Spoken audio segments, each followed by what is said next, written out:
L'avortement non sécurisé en RDC devient récurrent suite au manque d'informations et de formations des femmes et des jeunes filles. Les comités de pilotage du programme Sage-Femmes organisent un atelier de validation de modules de formation pour les étudiants de l'ISTEM pour vulgariser l'article 14 alinéa 2 du protocole de Maputo avec l'appui du MSI, partenaire technique et financier, dans le but de mettre fin à la morbidité et mortalité maternelle. À Kinshasa, 400 avortements sont enregistrés par jour dans des conditions non sécurisées d'hygiène. Des chiffres exorbitants qui laissent à désirer.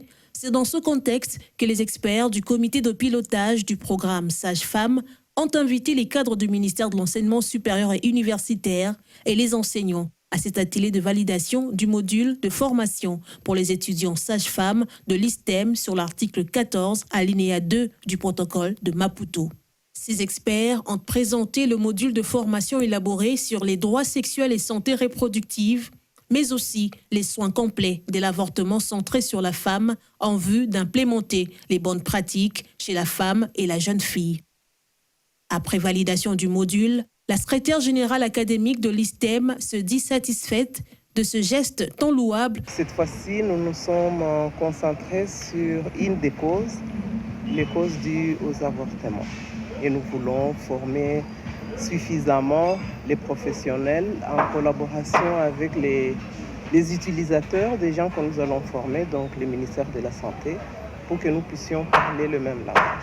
MSI, partenaire technique et financier qui vient d'ajouter du tonus à ses assises, car l'information et la formation sur l'avortement sont primordiales pour les sages-femmes.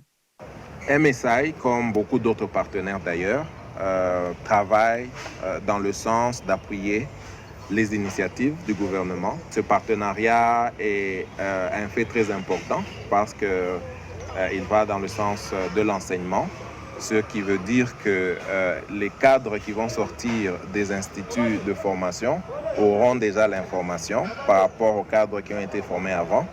Cette validation du module de formation, une réussite totale dans la mesure où cet atelier a connu la participation active du directeur de cabinet du ministre de l'ESU, de Marie Stopes International RDC, MSI en sigle, pour que les professionnels de santé puissent être capables de réduire la mortalité maternelle et néonatale dans leur zone de santé.